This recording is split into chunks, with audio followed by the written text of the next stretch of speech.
नमस्कार. आज पुस्तक विश्व दालनामध्ये एक नवीन पुस्तकाचं प्रकाशन खरं तर आज झालेलं आहे. पुस्तकाचं नाव आहे आम्ही घडलो वाचनाने. या पुस्तकाचं संकलन केलेले सचिन नामदेव मसे आणि सद्गुरू फाउंडेशनचे सचिन सर यांनी या पुस्तकाचं पूर्ण संकलन, त्याचा अभ्यास आणि डॉक्युमेंटेड या पुस्तकासाठी केलेलं आहे. या पुस्तकाचं प्रकाशन रुद्र एंटरप्राइजेस आणि वितरक पुस्तक विश्व आणि सद्गुरू फाउंडेशनने या सगळ्या पुस्तकाची निर्मिती केलेली आहे. खरं तर वाचनाबद्दल कसं आपण घडतो या पुस्तकात तर आहेच. पण आज आपल्या या विषयाला चर्चेसाठी जे मान्यवर उपलब्ध आहे मी त्यांची थोडक्यात ओळख करून येतो. प्रोफेसर गोपाळ पाटील सर आहेत. सरांनी माझ्या माहितीप्रमाणे सरांक आत्ता हजारो पुस्तकं त्यांच्या स्वतःच्या व्यक्तिगत घरातल्या लायब्ररीमध्ये आहेत आणि नेहमी ते पुस्तकं विकत घेतात. त्यांची एक खासियत अशी आहे की ते डिस्काउंट मागतात, पण डिस्काउंट पैसे वाचव म्हणून नाही मागत. तर त्या सवलतीमध्ये अजून काही पुस्तक घेता येतील का, तर यासाठी ते घेतात. आणि मला असं वाटते आत्ता सरांनी 150 पुस्तकांची लिस्ट दिली की ज्याच्यावर काम चालू आहे. ते स्वतः हां, तर स्वतः जे पैसे आपल्याला मिळतात, आपण जे काम करतो त्यातील बऱ्यापैकी पैसे त्यांनी ह्या ज्ञानासाठी सुंदर ते एक साहित्यवाला माणूस आहे की पुस्तकाचं कलेक्शन, नवीन पुस्तक आलं की स्वतः ठेवणार. सचिन म्हसे सरांची ओळख आपल्या सगळ्यांना आहे. महाराष्ट्रामध्ये खूप चांगलं लायब्ररी उभं करण्याचं काम त्यांनी केलं आहे. मी प्रत्येक व्हिडिओमध्ये नेहमी म्हणतो की पुस्तक विश्व आज आम्हाला जी प्रेरणा मिळते त्यामध्ये यांचा खूप मोठा वाटा आहे. त्यांच्या लेवलला आजपर्यंत कधी ते नाही म्हटलेच नाही. प्रत्येक गोष्टीला त्यांनी खूप सपोर्ट केला आहे. आजही आम्ही ज्यावेळेस प्रकाशन करत होतो तर त्या संस्थेला जो काही शिक्षणाचा पूर्ण बंच एज्युकेशन सेक्टरमधला सरांना विनंती केली. सरांनी एका सेकंदात सांगितलं की नाही ते आपण सद्गुरू फाउंडेशनतर्फे आपण त्यांना देऊ.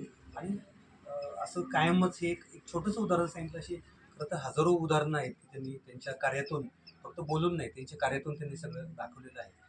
आपल्यासोबत आहेत लेखक ईश्वर आगम सर. त्यांची कादंबरी नुकतीच आत्ता गेल्या 2-3 दिवसात प्रकाशित होत आहे. 2-3 विषयावर त्यांचं खूप चांगलं काम चालू आहे. बैलगाडा शर्यतीवर सरांचं पुस्तक आपल्या वाचकांच्या भेटीला लवकरच येते. रुद्र एंटरप्राइजेसने ते प्रकाशित केलेलं आहे.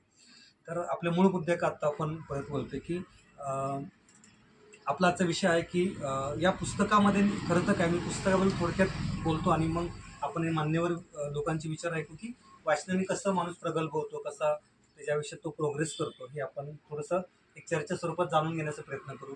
तर ते पुस्तक साठी मी तर म्हणतो सचिन सरांना आधी सर तुम्हाला मी मनापासून धन्यवाद देतो.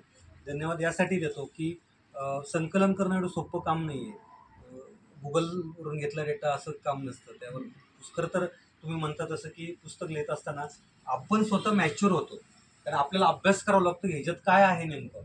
आणि या पुस्तकाबद्दल जर सांगायचं झालं तर आपण त्या पुस्तकात ज्यांनी वाचनाचं महत्त्व सांगितलं आहे त्यामध्ये डॉक्टर बाबासाहेब आंबेडकर आहेत, लता मंगेशकर आहेत. आपल्या सर्वांना माहिती आहे की पवारसाहेबांचं, शरद पवार साहेबांचं वाचन प्रचंड आहे.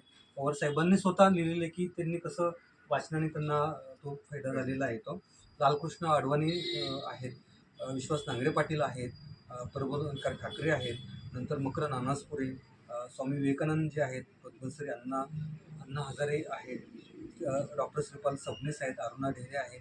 अशी खूप मोठी मान्यवर लोकांची यादी आहे. डॉक्टर दीपक शिकारपूर सर आहेत. बरीच लोकांची यादी आहे. ती सगळी मंडळी त्या त्या क्षेत्रामध्ये खूप दिग्गज लोक आहेत आणि या सगळ्यांनी या पुस्तकात सांगितलं की आम्ही वाचनातून कसं घडलोय आणि वाचनाचं कसं महत्त्व आहे. त्यामुळे मी सगळ्यांना नक्की स्ट्रॉंगली रिकमेंड करेल की असं पुस्तक आपल्या घरात, आपल्या देवघरात नक्की असावं.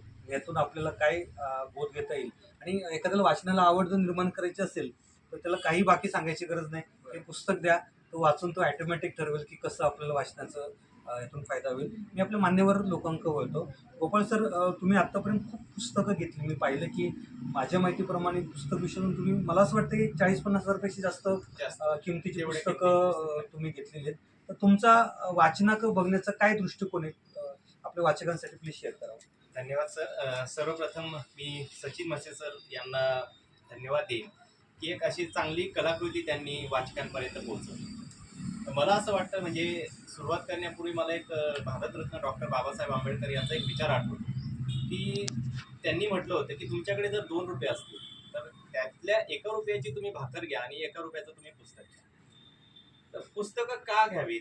कारण आता आजकालचं जग जर पाहिलं तर आपलं मोबाईल जग झालंय. म्हणजे पुस्तक जग झालं नाहीये. तर मोबाईलच्या गुंगीत लटकलेलं तारुण्य आहे, असं आपण म्हणू खरं शकतो. तर आहे. जसं मगाशी आपण म्हटलं, की आशेच्या गुंगीत लटकलेलं तारुण्य, तसं मोबाईलच्या गुंगीत लटकलेलं तारुण्य आहे. आणि हे जग फार आभासी आहे. आणि हे तात्पुरत्या स्वरूपाचं आहे. यावर तुम्ही म्हणजे खोलवर न जाता म्हणजे जसं आपण म्हणतो, की तेलाची डेन्सिटी पाण्यापेक्षा कमी आहे. म्हणून तेल कुठेतरी पाण्यावर तरंगतं. तर ही तरंगणारी जी गोष्ट आहे ते म्हणजे मोबाईलचं जग आहे. पण जी खोलवर रुजणारी गोष्ट आहे किंवा ती कुठेतरी तळाला आहे, ती म्हणजे पुस्तक आहे. तर पुस्तकामुळे काय होते तर बरेच याचे फायदे आहेत. तुमचा शब्दसंग्रह वाढतो. तुमचे विचारसरणी प्रगल्भ होते. तुमचा एक व्यक्तिमत्व विकास जे आजच्या युगात फार गरजेचे आहे. एक व्यक्तिमत्व विकासासाठी फार लाभदायी ठरतात पुस्तकं. आणि पुस्तकांकडे वळलेला माणूस चुकीच्या किंवा वाईट गोष्टींकडे वळत नाही. हा एक वेगळा एक त्याचा एक बेनिफिट आहे. तर पुस्तकांच्या सानिध्यात असलेला माणूस कधी एकटा पडत नाही, असं मला वाटतं. म्हणून जर वाचनाची सुरुवात जरी केली तरी एक कुठेतरी आपण एक चांगली गोष्ट सुरुवात केली, एक आपण चांगला कुठेतरी एक निर्णय घेतला असं त्याला म्हणता येईल. कारण पुस्तकाकडे किंवा त्याकडे जाणारा माणूस हा आजूबाजूच्या जगात काय चाललेलं आहे ते सर्व पाहू शकतो आणि एका ठिकाणी त्याला सर्व गोष्टीची उपलब्धता होऊ शकते. म्हणजे कुठल्या राज्यातला, कुठल्या देशातला किंवा कुठल्या पुरुषांचा पोशाख कसा आहे, त्यांची विचारसरणी कशी आहे, त्यांचा वावर कसा आहे, त्यांची पॉवर कशी आहे, त्यांचे निर्णय कसे आहेत किंवा त्यांचे अभिलाषा काय आहेत, तर हे सर्व जागच्या जागी मिळतं. आणि एक पुस्तक वाचल्याने वेगवेगळ्या व्यक्तींची वेगवेगळी रूपं तुम्हाला एकाच वेळी कळतात. म्हणजे आणि मी नेहमी म्हणतो की कुठलीही गोष्ट ही निरर्थक नाही. म्हणजे या भूतलावर जेवढी जेवढी गोष्ट आहे त्या निरर्थक कुठलीही नाही. प्रत्येक गोष्टीतून काहीतरी वेचत राहिलं पाहिजे, जेणेकरून आपण कुठेतरी परिपूर्ण होणार नाही, पण त्याकडे वाटचाल आपली नक्की असते. त्यामुळे एक पुस्तक तुम्हाला विविध अंगांनी कुठेतरी सुसज्ज करत असतात, असं मला नेहमी वाटतं. आणि आजच्या घडीला जसं तुम्ही मगाशी म्हटलात, की मला सवलत हवी असते. ती सवलत घेण्यामागे उद्देश हा नक्की असा नसतो, की माझे पैसे वाचावे. तर त्या उरलेल्या पैशातून मी अधिकाधिक पुस्तके विकत घ्यावी. अ, त्यालाच अनुसरून मी एक गोष्ट सांगायची मला वाटते, की जवळपास आजच्या घडीला माझ्याकडे 3,500च्या वर पुस्तकं माझ्या स्वतःकडे आहेत. वा, टाळ्या वाजवतात. आणि याचा मला नक्कीच अभिमान वाटतो. कारण मी त्यातल्या त्यात मला कुठल्याही गोष्टीचं व्यसन नाही. पण मला पुस्तकांचं व्यसन आहे. जे मी त्याला व्यसन म्हणत नाही, त्याला कुठेतरी मी एक चांगली गोष्ट म्हणतो. म्हणजे पुस्तक घेतल्याने कधी-कधी हा विचार नक्की येईल तुमच्या मनात, की आपण का एवढा खर्च करावा? पण त्या खर्चाचं जे काही तुम्हाला रिटर्न्स मिळणार आहेत किंवा आउटकम्स मिळणार आहेत, हे नक्कीच उजवे असतील आणि हे नक्कीच चांगले असतील. कारण ही इन्व्हेस्टमेंट अशी आहे, की ज्याच्यात तुम्हाला रिटर्न्सच मिळतात आणि चांगले रिटर्न्स मिळतात. म्हणजे शेअर मार्केटच्या मल्टिपल गोष्ट ते मल्टिपल रिटर्न्स तुम्हाला पुस्तकातून मिळू शकतात. फक्त त्यासाठी तुम्हाला गरज आहे ते म्हणजे ब्रॉड राहण्याची. नॅरो माइंडेड न राहता ब्रॉड विचारांनी जर तुम्ही पुस्तकं वाचली तर नक्कीच तुम्हाला त्या गोष्टीचा बेनिफिट मिळू शकतो. आणि म्हणून वाचनाचे फायदे नक्कीच आहेत. कारण मी अजूनही एक गोष्ट म्हणतो, की निर्जीव पुस्तकं म्हणजे पुस्तकं निर्जीव जरी असतील तरी माणसात ते जिवंतपणा ठेवण्याचं किंवा सजीवपणा ठेवण्याचं काम पुस्तके करत असतात. म्हणून वाचनाची ज्यांना कोणाला वाचण्याची सवय नसेल किंवा वाचनाची आवड नसेल त्यांच्यासाठी हे पुस्तक नक्कीच एक प्रारंभ करण्यासाठी, सुरुवात करण्यासाठी लाभदायी ठरणार आहे असं मला वाटतं. कारण इथं थोरा मोठ्यांचे, महापुरुषांचे विचार सचिन सरांनी इथं मांडले आहेत आणि त्यांना वाचनातून काय काय फायदे मिळाले, त्यांचा जीवन प्रवास कसा उलगडला गेला किंवा तो जीवन प्रवास कसा चांगल्या रीतीने साकार झाला, हे सर्व काही या पुस्तकातून तुम्हाला मिळणार आहे. त्यामुळे मी सचिन म्हसे सरांचं पुन्हा एकदा धन्यवाद देतो, की सर एवढी चांगली मेजवानी आणि एक चांगली कलाकृती तुम्ही वाचकांपर्यंत आणली आहे. नक्कीच वाचकांपर्यंत पोहोचवण्याची जबाबदारी आमची असेल. आम्ही नक्कीच ती स्वीकारण्यास कटिबद्ध आहोत, सज्ज आहोत. धन्यवाद. मला खूप छान म्हटलं. मला अजून एक जोडून तर प्रश्न असा आहे तुम्हाला, की समजा आता बरेचदा आम्ही पाहतो ना, की लोकांना वाचायचं असतं, नाही का, रीड करायचं असतं, पण कसं करावं काय किंवा त्याचं कळत नाही, की नेमकी सुरुवात कशी करावी. तर मला असं वाटतं, की जर एखाद्याला म्हणजे आपल्या चर्चेतलं बॉटलनेक असं आहे, की लोकांनी वाचावं. चर्चेचं मर्म ते आहे ना आपलं, की वाचायला हवं. तर तुम्ही काय आता तुमच्या 3,500चं कलेक्शन आहे, ते मी स्वतः अनुभवले, कारण तुम्ही आपल्याकडून येताना अनेक पुस्तकं तुम्ही नेलेली आणि सगळी विकत घेतलेली पुस्तकं.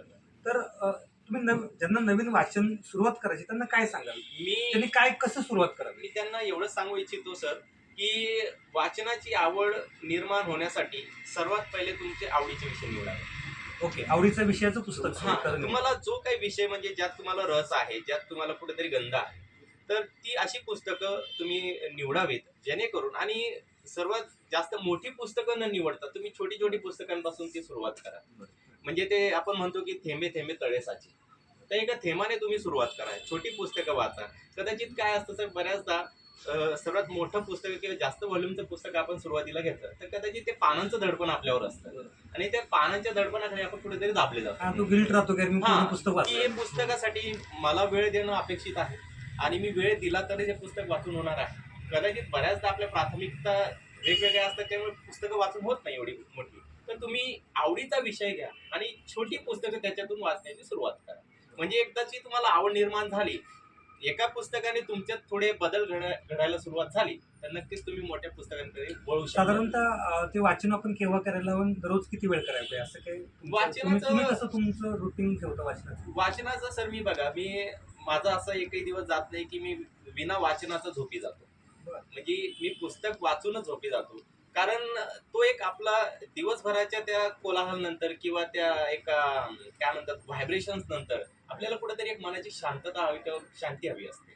तर ती शांती देण्याचं काम हे पुस्तके करत असतात. म्हणून माझी झोप चांगली व्हावी आणि मी कुठेतरी स्टेबल व्हावा, त्यासाठी मी झोपण्याआधी पुस्तकं वाचत असतो. तो माझ्यासाठी वाटतो की तो बेस्ट फेज असतो, बेस्ट टाइम असतो की ज्यावेळी तुम्ही वाचन करू शकता.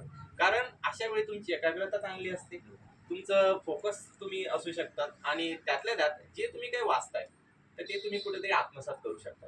कारण पुस्तक वाचणं म्हणजे फक्त हे वाचणं नाही, ते कुठेतरी मुरवणं हे महत्वाचं आहे. म्हणजे काही गोष्टी असतात की त्या मिरवायला नको, त्या मुरवायला हव्यात. तर पुस्तक ही अशी गोष्ट आहे की ती मिरवायची गोष्ट नाहीये, ती मुरवायची गोष्ट आहे. म्हणून तुमचा तो एक जिथं लक्ष केंद्रित तुमचं होणार आहे, जो तुमचा आवडीचा टाइम आहे किंवा जो तुम्हाला वाटतो की यात मी माझी एकाग्रता खूप चांगली आहे, अशा वेळी तुम्ही पुस्तकं वाचली पाहिजे, जेणेकरून तुम्हाला जास्तीत जास्त त्याचे बेनिफिट्स मिळू शकतात. Very good. मी जोडूनच सचिन सरांना थोडंसं बोलायचं. हा सरांचा धागा जर जोडला तर आपण आपण अगदी पूर्वीपासून बघत आलो तर काही मूलभूत शोध लागले. चाकाचा शोध लागला, अग्नीचा शोध लागला. असाच सरांकडे पाहून मला वाटतं की पुस्तकाचा शोध लागला हा एक मूलभूत शोध आहे की ज्याच्यामुळं आज खूप साऱ्या लोकांमध्ये एक विचाराची एक प्रगल्भता, आपण सहजरित्या सहज कुठे उपलब्ध होतं, कुठेही आपण बसून वाचू शकतो. अगदी प्रवास करतोय आपण तरी पण आपला एक अर्धा तास मिळाला त्यात सुद्धा आपण पुस्तकाची काही पानं वाचून तो विचार आपला प्रगल्भ करण्यासाठी तो वेळ आपण व्यवस्थित करतो. तर मला तेच वाटतं की सरांकडे बघून तर मला वाटतं पुस्तकाचा शोध हा खरंच एक उत्तम मूलभूत शोध आहे, मूलभूत गरज होती ही सगळी. मूलभूत गरज होती. मला सचिन सरांना अजून एक हे करायचं विचारायचं वाटतं की सर, हे ज्यावेळेस पुस्तक तुम्ही संपादित करायचा विचार केला किंवा संकल्पना, मूळ संकल्पना मनात ही कशी सुचली त्याबद्दल थोडंसं सांगा. मूळ संकल्पना आता मी स्वतःला खूप भाग्यवान समजतो की माझं हे शिक्षण इंजिनिअरिंग पर्यंत कम्प्लीट झालं, तोपर्यंत मोबाईल नावाचा शत्रू माझ्या विरुद्ध काही करू शकला नाही. त्यावेळेस तेवढं मोबाईलचं क्रेज आणि मोबाईल उपलब्धही नव्हतं. पण आत्ताची पिढी जेव्हा मी बघतोय तेव्हा ती जास्त करून मोबाईलच्या आहारी जाताना दिसते. म्हणजे अगदी मी म्हणत नाही की मोबाईल ही वाईट गोष्ट आहे, तिचा योग्य वापर करणं हे आपल्या प्रत्येकाची जबाबदारी. पण कुठेतरी ते अतिवापरामुळं काय होतंय, मोबाईल पासून दूर नेणारी कुठली गोष्ट आहे तर मला सर्वात पहिलं डोक्यात पुस्तकं झालं. कारण पुस्तक हेच एक अशी गोष्ट आहे की जी मोबाईलपासून आपल्याला त्यावेळेला पुरतं दूर ठेवते. म्हणून मग मोबाईल ते पुस्तक आलंय, मोबाईल ते पुस्तक आलंय. हा प्रवास कसा सुरू करावा, तर त्यासाठी मला वाटलं की चला मग आपण त्या लोकांचे शोध घेऊया की ज्यांचं जीवन हे आधी पुस्तक वाचण्या अगोदरचा आणि पुस्तक वाचल्यानंतरचा हा जो बिफोर आणि आफ्टरचा जो प्रवास आहे तो शोधून तो संकलित करावा, जेणेकरून ह्या मोबाईलपासून दूर रोखण्यासाठीचं एक प्रभावी माझ्याकडे शस्त्र असेल.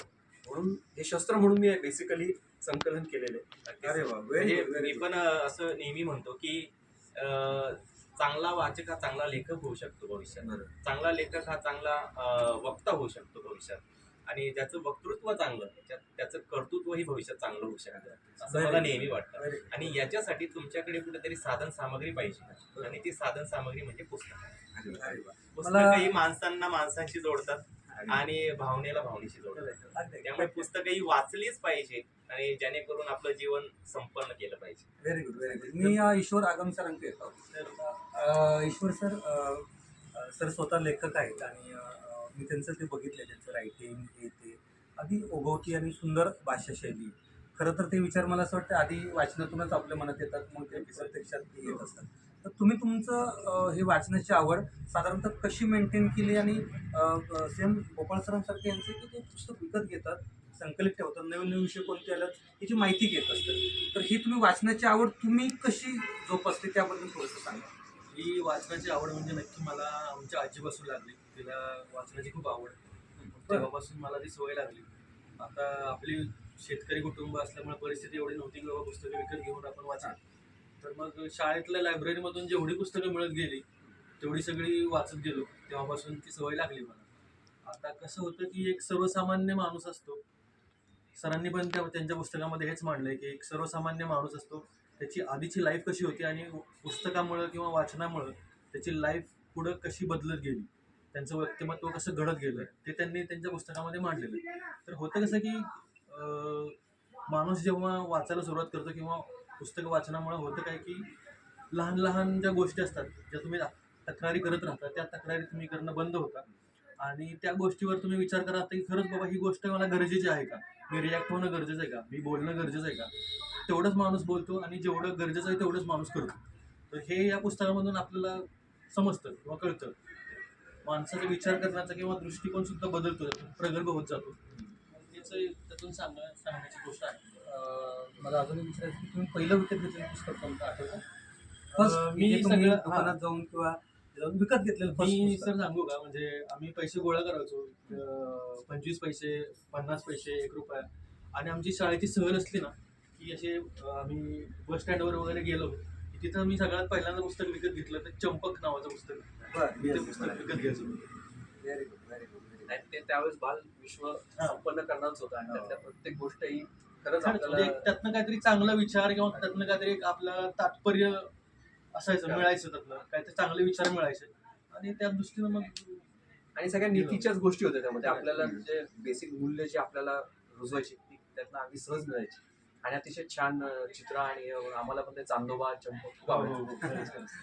मला अजून एक जस्ट एक क्वेश्चन होतं तुम्हाला, तुमच्याकडेच येतो परत की वाचनातून म्हणजे आपण जे काही वाचन करतो त्या वाचनाचा फायदा व्यक्तिमत्व तर होतोच, पण तुम्ही सांगितलं सॉफ्टवेअर इंजिनियर तुम्ही आहात, तर त्याचा इम्पॅक्ट पॉझिटिव्ह तुमच्या करिअरवर बी होतो का, याबद्दल तुमचं काय? हो नक्की सर. म्हणजे होतं कसं ना आणि की तो कसा इम्पॅक्ट होतो हो. ते? म्हणजे आता झालंय कसं ना की म्हणजे पहिल्यापासून वाचनाची आवड असल्यामुळं किंवा तो एक विचार माझ्या मनामध्ये येत असल्यापासून झालं कसं की काम करताना होतं काय की बाबा नको तिकडे विचार जात नाहीत माझे. जेवढं काम आहे ना तेवढाच विचार करायचा आणि तेवढं कमीत कमी वेळात माझं काम होत जातं. आणि असा एक मुद्दा आहे की बाबा ज्या गोष्टींची गरज नाही आहे ना त्या गोष्टींचा विचार आपण नाही करत. आणि समजा आपण काही टेन्शनमध्ये असेल, काही एखादी अडचण आलेली असेल, काहीतरी मोठा प्रसंग आपल्या बाबतीत घडलेला असेल आणि आपला विचार मग त्या दृष्टीने विचार करायला सुरुवात करतो. पण होतं पुस्तकांमुळे काय होतं, मी एखादं पुस्तक वाचायला घेतलं तुमचं मग मन डायव्हर्ट होतं तिकडं आणि कुठे निगेटिव्ह विचार करण्यापेक्षा मग तुम्ही तो एक सकारात्मक दृष्टीने तुमचा विचार करायला सुरुवात होती. समजा माझ्या बाबतीत म्हणा किंवा माझा एक मित्र होता, आत्महत्या करण्यापासून त्याला त्या पुस्तकांनी तारलं, वाचवलं. ते एक अगदी एक खूप अण्णा मोठी हजारेचं गोष्ट आहे आपण म्हणजे. उदाहरण ह्याच्यामध्ये ठेवलेलं हा, आहे. अण्णा अण्णा हजारेंच्या हजारेंचे- चरित्रामध्ये पण त्यांनी लिहिलेलं आहे की माझी एक स्टेज आली होती तशी की मी आत्महत्येचा प्रयत्न करणार, पण त्याच काळात त्यांना विवेकानंदांचं छोटंसं पुस्तक मिळालं आणि ते विचार वाचून त्यांनी आत्महत्येचा विचार कॅन्सल केला. म्हणजे इतकं एखादं पुस्तकात पुस्तक, किती ताकद आहे. एखादं पुस्तक. आणि आज आपल्याला समोर पद्मश्री अण्णा हजारे आहे. नक्कीच सर. म्हणजे काय आपण पुस्तकं वाचल्याने आपण उथळ विचार न करता खोलवर विचार करायला लागतो आणि जीवनात संघर्ष प्रत्येकाच्या वाटेला आहे, पण त्या संघर्षातून पुढे जाण्याची जी भावना निर्माण होते ती कदाचित पुस्तकं तुम्हाला त्यातून देऊ शकतात. बरोबर. कारण पुस्तकं ही विविध अंगाने सजलेली असतात, विविध अडचणींनी सजलेली असतात आणि त्या अडचणींवर मातही पुस्तकच करत असतात. त्यामुळे पुस्तक आणि वाचन करणं हे भविष्यासाठी आणि आजकालच्या पिढीसाठी नक्कीच खूप गरजेचं आहे. असं आहे ना की नको तो नाद असण्यापेक्षा पुस्तक वाचनाचा नाद असलेला कधी पण चांगला. मला अजून एक छोटासा एक प्रसंग सांगूशी वाटतो की वाचनाचा कसा इम्पॅक्ट होत असतो. प्रत्येकाचे रिझन वेगळे आहेत वाचनाचे. कुणाला एंटरटेन हवं असेल, कुणाला काय प्रत्येक वाचण्याचे विषय वेगळे. एखाद्याला कादंबरी जास्त आवडते, एखाद्याला रेसिपीच आवडतं, एखाद्याला काय अजून काय आवडतं. मला विचाराल तर आम्ही काय करायचो, मी स्वतः 10 वर्ष जॉब केलेला आहे, 10 वर्ष तर आरामात आणि त्याच्या आधी कमर्शियल शेतामध्ये. तर आम्ही काय करायचो की पगार साधारणतः आमचा 5 तारखेला व्हायचा, 1 ते 5 मध्ये पगार दिवस व्हायचा. तर त्यातून पैसे काढून आपण पुस्तक घ्यायचो. पण पुस्तकाची माझं त्यावेळेस एकच रिझन असायचं की पुस्तक का घ्यायचं तेही सांगतो, कारण 10वी पर्यंत आम्हाला माहित नव्हतं की अवांतर पुस्तक असतात वगैरे.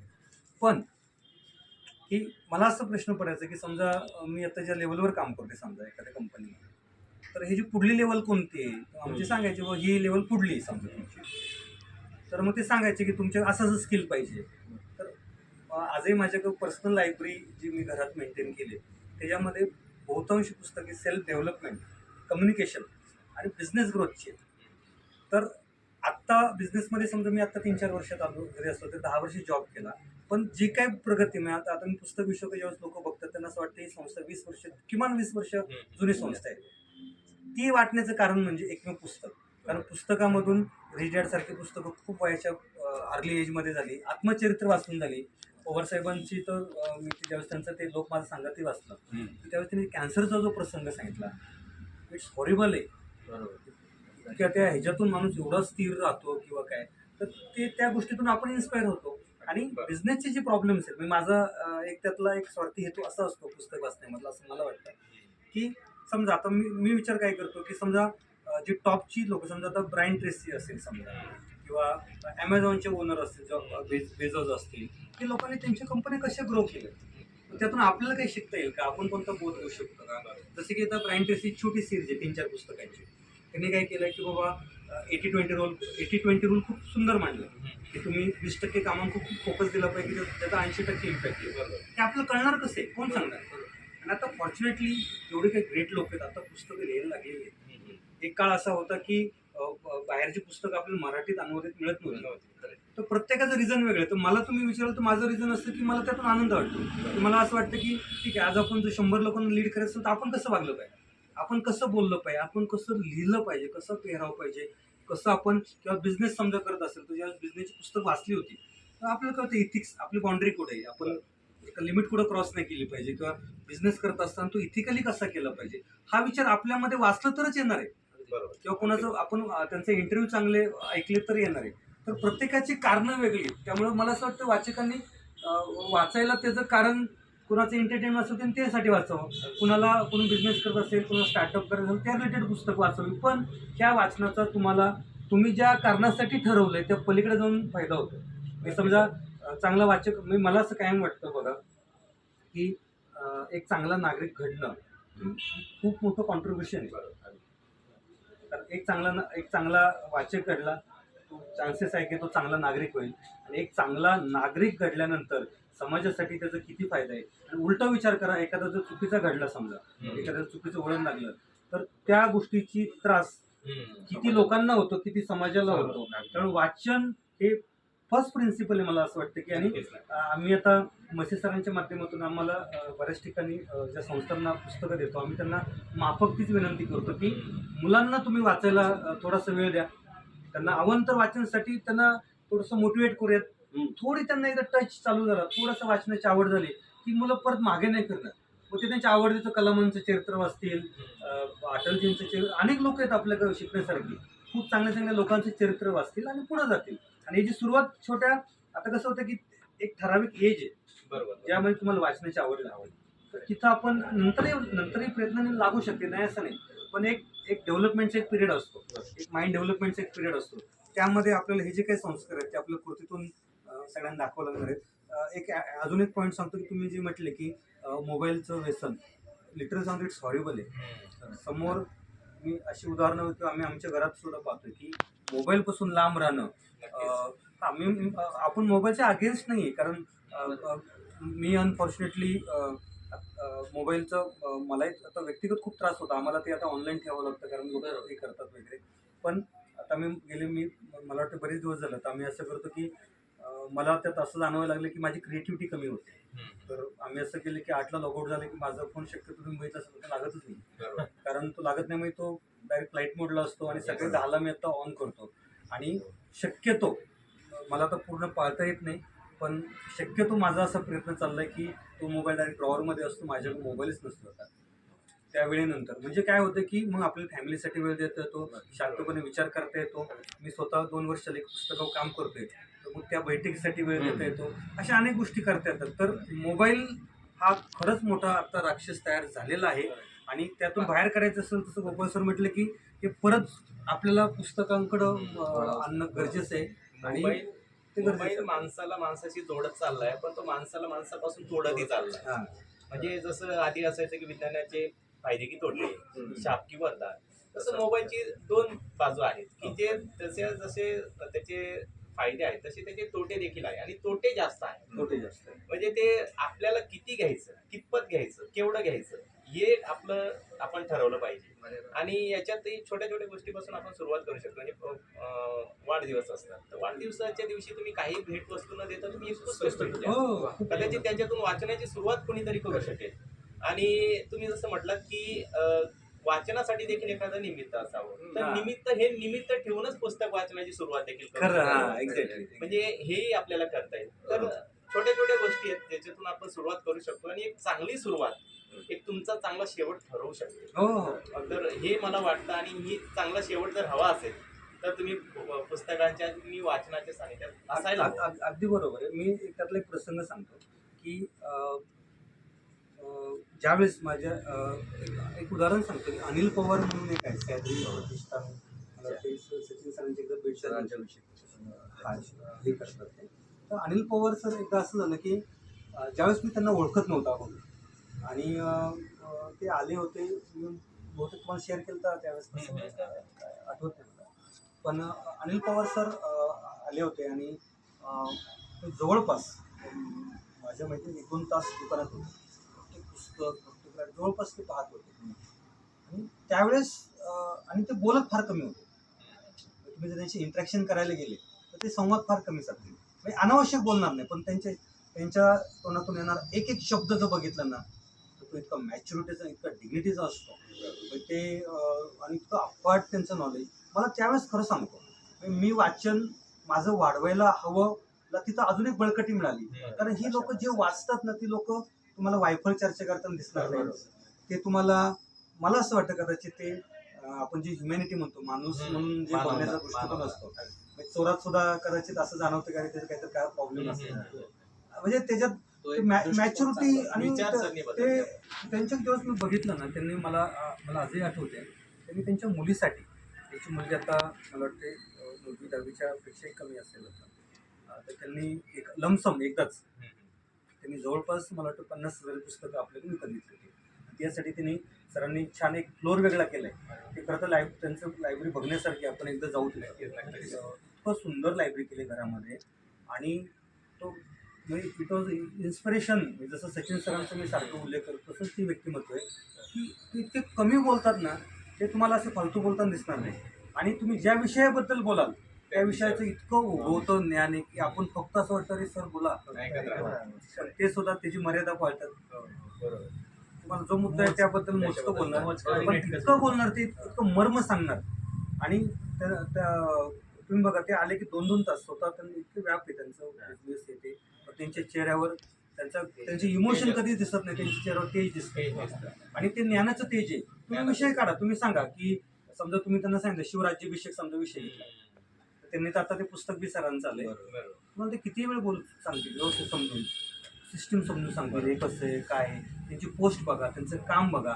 तर हे काय हे ज्ञानाचे एक्झाम्पल्स आहेत की ते कशा. किंवा अजून एक उदाहरण सांगतील तुम्हाला, भूषण केळकर सर आपले, ज्यांनी इंडस्ट्री 4.0 आपले ते जवळ राहतात सर. ते खरं तर खूप चांगले व्यक्तिमत्व आहे. तर भूषण केळकर सरांचं मला आवडतं की सर इतके कमी बोलतात. म्हणजे समजा आम्ही चर्चा करून सरांना मी कधी कधी वेळ, ते माझ्यासाठी त्यांचं माझं खूप प्रेम, ते माझ्यासाठी कधीही ते अवेलेबल होतात. लॉकडाऊनला अक्षरशः लॉकडाऊनच्या आधीच्या पिरियडमध्ये त्यांनी, त्याही पिरियडमध्ये आधी त्यांनी क्रेडिटवर पुस्तक दिलं, तुला नवीन स्टार्टअप होतं त्यावेळेस, कर प्रयत्न कर असं तसं. मला त्या माणसाची आवडली गोष्ट अशी की इंडस्ट्री 4.0 बद्दल आता आपण एवढं बोलतो, ऐकलं कधी आपण? आता ऐकलं एवढ्यात या वर्षभरात या ह्याच्यातले थोडे दिवस झाले. पण सरांनी अनेक वर्षापूर्वी त्या विषयावर PhD केलेली आहे. PhD केले त्या विषयावर, ह्या संलग्न ह्या विषयावर अनेक वर्षापूर्वी, माझ्या माहितीप्रमाणे ती पीएचडी 10 ते 15 वर्षापूर्वीची. त्यावेळेस तो विषय त्यांनी हे केलं. ते सर, आता सरांचं मला वाटतं मागच्या ग्रंथमहोत्सवावेळेस तुम्ही सर बाहेर होते, त्यावेळेस भूषण सर आले होते, त्यांच्या हस्ते आपण ओपनिंग केलं होतं. सर त्यांचं नॉलेज बघाल ना, इतकं प्रगल्भता आहे सरांची. त्यांनी इंडस्ट्री 4.0 काढलं पुस्तक. करिअरची गुणसूत्र म्हणून एक पुस्तक सरांचं आलं की तुम्हाला समजा केम्ब्रिजमध्ये जर केम्ब्रिजमध्ये शिक्षण घ्यायचं असेल तर तयारी कशी करायची, ऑक्सफर्डमध्ये शिक्षण घ्यायचे, काहीतरी ज्ञान घ्यायचे तरी तयारी कशी करायची. अतिशय ज्ञानवंत माणूस. सरांचे 10 मिनिटं सुद्धा मिळणं खूप मुश्किलीचं असतात. त्यांना कधी फोन केला आणि ते मला म्हणतात ठीक आहे नवनाथ, आपण आता एक 4 मिनिटं भेटू, 5 मिनिटं भेटू. ते स्वतः खूप बिझी असतात. त्यांचं काउन्सिलिंग मला आजही आठवते. मला असं वाटते कधीची गोष्ट आहे की लक्ष्मीपूजनाची गोष्ट असेल, मला असं वाटते लक्ष्मीपूजनाची गोष्ट आहे. त्यावेळेस सगळीकडे सर्व लोक, आता आपल्या दुकानाच्या इथे समोर जातात सर, सगळे फटाकडे वाजवत होते, सोसायटीचे सगळे लोक खाली येत होते. सरांना मी बघितलं, सरांचं काउन्सिलिंग चालू होतं. सर मला इथून खिडकीतून दिसत होतं, त्यांचं काउन्सिलिंग चालू होतं सरांचं. अतिशय म्हणजे इतकं डेडिकेटेड पर्सन, वेळेचं भयानक म्हणजे इतकं सुंदर नियोजन वेळेचं, ज्ञानवंत. पुस्तकं बघा त्यांच्याकडं, प्रत्येक गोष्टी डॉक्युमेंटेशन प्रत्येक गोष्टीचं. IBM सारख्या मोठ्या संस्थेमध्ये त्यांनी खूप मोठ्या पदावर काम केलेले. ही लोक सांगतात की ज्ञान म्हणजे काय, या व्यक्तिमत्वातून आपल्याला. आणि त्यांचं खरंच खूप वाचन आहे. आपण रिझ्युमीचं आत्ता बोलतोय, सरांनी 10 वर्षापूर्वी रिझ्युमी लिहिले. रिझ्युमी कसं लिहावं ते पुस्तक लिहिले, रिझ्युमी कसा असावा. मग ह्याची प्रचिती सर त्या ज्ञानातून येते. पुस्तकांमुळे म्हणजे आपल्याला एक विजन पण येतं. स्पेसिफिक गोल आपण सेट करू शकतो. बरोबर, 100%. आपण थोडं पुढचा पल्ला आपल्याला आधीच समजायला लागतो. ध्येय सुनिश्चित करायला लागतो आपण. आणि आपल्याला ध्येय सुनिश्चित करणं फार महत्वाचं आहे. कारण ध्येय सुनिश्चित नसतील तर मग असा व्यक्ती कुठल्याही वाटेला जाऊ शकतो, जी वाट त्याच्या कामाची नाहीये किंवा व्यर्थ असणार आहे. तर या गोष्टींसाठी पण आपल्याला दिशादर्शक म्हणून आपण म्हणू शकतो की दिशादर्शक पुस्तकी मार्गदर्शक तर आहेत पण दिशादर्शक. आणि अजून एक बघा तुम्हाला लक्षात येईल. समजा आता मी असं म्हटलं की उद्या समजा अगदी समजा आपण मोठे नेते जर बघितले महाराष्ट्रातले, समजा गडकरी साहेब आहे, पवार साहेब आहे, बरं की नाही. समजा मी असं म्हटलं की त्यांनी समजा आपल्याला दिलं 15 मिनिटं भेटीची वेळ दिली. जर आपलं वाचन असेल तर आपण बोलू शकतो काहीतरी. 15 मिनिटं बोलणार काय त्यांच्या पुढं. आपल्याकडं माहिती बी पाहिजे, आपल्याकडं ते आकलन पाहिजे, त्या विषयाबद्दल बोलता आलं पाहिजे. म्हणजे जो ज्ञानवंत माणूस असतो तो कधी कुणाला घाबरत नाही. नाही तर नॉर्मली बघा, एखाद्याकडे जर समजा आपण ऑब्झर्व केले बघा, पॉलिटिशियन लोकांना सुद्धा, काही लोकांमध्ये सुद्धा जर नॉलेज नसेल त्यांचे ते गिल्ट असतो की आता आपण भेटायचं कसं. मी समजा गडकरी साहेबांना जर भेटले समजा, तर साहेबांबरोबर बोलायचं कोणत्या विषयावर बोलणार आपण. पण जो ज्ञानवंत असेल तो कोणत्याही विषयावर सांगू शकतो. सर हे पुस्तक आलं, तुम्हाला भेटायला आलतो, हे पुस्तक असं आहे, मला असं वाटलं तुम्हाला त्या गोष्टी वाटते, या पुस्तकात असं मांडलंय, हे पुस्तक मी असं लिहिलेलं आहे. म्हणजे जो ज्ञानवंत आहे त्याला अनेक विषय बोलायला, आणि पुढली व्यक्ती सुद्धा रिस्पेक्ट देते. ज्ञानवंत माणसाला प्रचंड रिस्पेक्ट आहे. वेगळा आदर त्याचा केला जातो आणि वेगळ्या आदरातिथी त्याचं केलं जातं. आणि अशा व्यक्तीच्या मनात भीती कुठली नसते, अजिबात नाही. कारण तो एक निडर व्यक्तिमत्व म्हणून पुढे आलेला असतो. आणि याचं सर्व श्रेय खरं तर त्याच्या वाचनाला, त्यांनी निवडलेल्या पुस्तकांनाही जातं. एक्झॅक्टली. आपण कुठली पुस्तकं निवडतो, आपला विषय काय, आवड काय, त्या गोष्टी देखील तेवढ्याच अधोरेखित करण्यासाठी महत्त्वाच्या आहेत. आणि दुसरं एक मला असं वाटतं की एक थोडासा एक चुकीचा प्रोपोगंडा असा होता लहानपणी, तुम्ही ऐकलं का माहित नाही मला, पण आमच्याकडे असं म्हणायचं की तुम्ही खूप पुस्तक वाचले की तुम्हाला वेट लागतं, असा एक थोडासा एक प्रोपोगंडा होता तो. आणि त्यामुळे पहिल्या काळात जास्तीत जास्त वाचून देत नव्हती उलट. आणि 1-2 कदाचित अपवाद घडले असतील, पण तो अपवाद वेगळा कारणास्तव असेल. पण तो एक ग्रामीण भागात मी असं ऐकलेलं, तो फार मोठा नोंदगंड आहे. जास्त वाचून दिलं जात नव्हतं, की आता जास्त वाचू नका, आता ठीक आहे असलं हे. पण त्याचा एक वेगळा चुकीचा अर्थ घेतला गेला. पण अवांतर वाचनाने आपण मॅच्युअर होतो. आजही सकाळी ज्यावेळेस आपले मुख्याध्यापक सर आले होते, गोगरे सर आले होते, तर त्या व्यक्तीचं प्रचंड वाचन. मुख्याध्यापक असताना त्यांनी जी कारकीर्द घडवली आपण इमॅजिन करू शकत नाही, इतक्या मोठ्या लेवलला त्यांनी काम उभं केले. तर हे सगळं ते जेव्हा त्यांची चर्चा करते तेव्हा ते सांगतात की हे पुस्तक वाचनातून आलं, त्या वाचनातून आलं. तर बॉटलनेक मला असं वाटतं आपल्या चर्चेचा जो आहे तो की ही जी चर्चा आपण करतोय, म्हणजे पुढे बी आपण नंतरच्या कालावधीमध्ये पुढे सेशन्स आपण घेऊ. पण मला असं वाटतं की अजून काही ॲड ऑन करायचं ना समोर. मला असं वाटतं की सगळ्याच मान्यवरांनी आता खूप चांगलं याबद्दलचं माहिती आपल्या सगळ्यांना दिलेली आहे. मूळ आपल्या चर्चेचं सार असायचे अगेन मी तेच म्हणेल की आपल्यातून हा व्हिडिओ बघून किंवा ही चर्चा ऐकून कुणीतरी आपल्या घरात वाचनाची सवय चालू करावी. थोडं वाचत असेल तर अजून वेळ देता येईल का ते बघावं. मोबाईलला दुश्मन नाही, पण थोडासा त्याचा फायदा जो आहे तो करावा, पण त्यापासून आपलं इतर रुटीन डिस्टर्ब होणार नाही ह्याची काळजी घ्यावी असं मला वाटते. आणि आपण सगळी आपण आपल्या परीने प्रयत्न करू की हे पुस्तक आम्ही सगळेजण आपल्या सगळ्या वाचकांना हे आम्ही रिकमेंड करतो की हे पुस्तक प्रत्येकाने वाचावं. हे पुस्तक तुम्हाला सर्व आता पुढल्या कालावधीमध्ये सर्व दुकानांमध्ये दिसेल, सर्व ऑनलाईन प्लॅटफॉर्म्सवर दिसेल आणि अगदी पुढे मिळालं नाही तर पुस्तक विश्वदालनामध्ये सुद्धा आहे. आणि आम्ही महाराष्ट्रभर तुम्हाला हे पुस्तक घरपोच मिळेल, सवलतीमध्ये मिळेल. काही संस्थांना आपण हे पुस्तक मोफत देखील देतोय, काही प्रति शिल्लक राहिले की मोफतही देतोय. पण मेन सगळ्या वाचकांनी या पुस्तकाचा लाभ घ्यावा. हे पुस्तक मला तर वाटतं हा इतका अनमोल ग्रंथ आहे. हे पुस्तक वाचल्यानंतर मेजवानी आहे. हे पुस्तक वाचल्यानंतर आपल्याला सांगायची गरज नाही पुढल्याला की तू पुस्तक वाच, त्याच्यातून ते मोठं काम घडणार आहे. आणि मी परत एकदा ह्या सर्वच मान्यवरांचं मनापासून धन्यवाद देतो.